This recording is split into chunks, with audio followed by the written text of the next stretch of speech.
ওকে, আজকে রেডি হচ্ছে? হ্যাঁ, রেডি করছি তো, সুন্দর করে সাজিয়ে নিচ্ছি। দিয়ে দিলাম মরিচ, দিয়ে দিলাম শসা। এই অর্ধেকটাও সাজানো এখনো হয়নি, আচ্ছা। মাত্র একটু সাজালাম।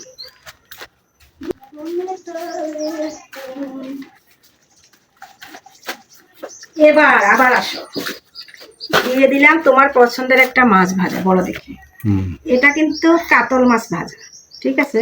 আচ্ছা। আর এখানে একটু শাক রান্না করেছি, পাটের শাক। পাটের শাক, প্রতিদিনই পাটের শাক, আজকে কিন্তু ভালোই একটু লাগছে। অন্যরকম করে রান্নাটা করেছি।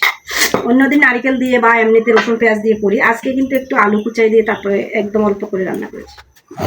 আর এসেছে মাছের ঝোল। মাছের ঝোলটা কালারটা বেশ এসেছে না, সুন্দর হয়ে আসছে। এবং জিরা বাটা দিয়ে এই রান্নাটা করেছি। গরমে কিন্তু অন্য কিছু তরিতরকারি ভালো লাগে না, একটু জিরা বাটা দিয়ে মাছের ঝোলটাই ভালো লাগে, তা আবার পাতলা ঝোল। তো এখানে মাছ ভাজা দিয়ে দিলাম, এখানে তেলাপিয়া মাছের ঝোলটাও দিয়ে দিলাম। আচ্ছা, আরেকটা আছে, হচ্ছে দু রকমের ভর্তা। এটা হচ্ছে বাদাম ভর্তা, এটা হচ্ছে কচুর শাকের কচু পাতা ভর্তা। এগুলো এখন এখানে রাখলাম। আর একটা তরকারি আছে, সেটা নিয়ে আসি। মাছ ভাজা আছে, শাক আছে, ভর্তা আছে, ডাল তারপরে থাকতেই হবে। ডাল না হলে কিন্তু তোমাদের দাদার খাওয়া জমবে না, বলবে যে ডাল কোথায়, যেটা দিয়ে আমি ভাত খেতে পছন্দ করি সেটাই তুমি রান্না করো না। এটা কোনো বিশেষ কোনো তরকারি না, তারপরেও ডালটা ওনার খুবই পছন্দ। এটা তোমাকে বন প্লেট দিলাম। তো আজকে রান্না বন্ধুরা পুরা পাতিল সহ নিয়ে আসলাম না, এটা ডালের পাতিলটাই আনলাম। তো আজকে রান্না আমি কি কি করেছি সেগুলোই তোমাদের সাথে এখন শেয়ার করব। এতক্ষণ তো শুধু দেখালাম, সাজালাম, এখন কি কি করলাম সেটাই তো একবার দেখার বিষয়।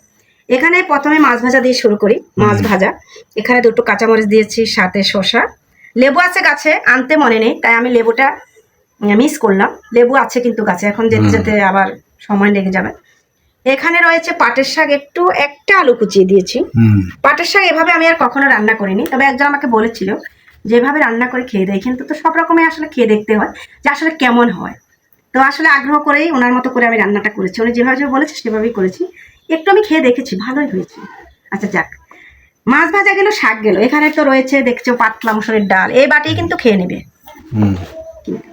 ঠিক আছে। এখানে রয়েছে দু রকমের ভর্তা, কচু পাতার ভর্তা আর বাদামের ভর্তা। এগুলো এটা কিন্তু কালকের, এটা আজকের ভর্তা। এটা আমরা একদিন মানে করে রেখে দিয়েছিলাম এটা, তারপর এটা আজকে আবার বের করলাম ফ্রিজ থেকে। আর এখানে তো দেখতেই পাচ্ছ, এই যে তেলাপিয়া মাছের ঝোল, জিরা বাটা আদা বাটা দিয়ে ঝোলটা করেছি।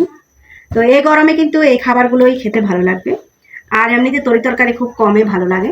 তো এ পর্যন্ত আজকের ভিডিও বন্ধুরা, এখন খাওয়া শুরু হয়ে যাবে, তোমরাও খেয়ে নাও, বেলা 2টো বেজে গেল। তো এই পর্যন্ত আজকের ভিডিও, বাই বাই, টাটা।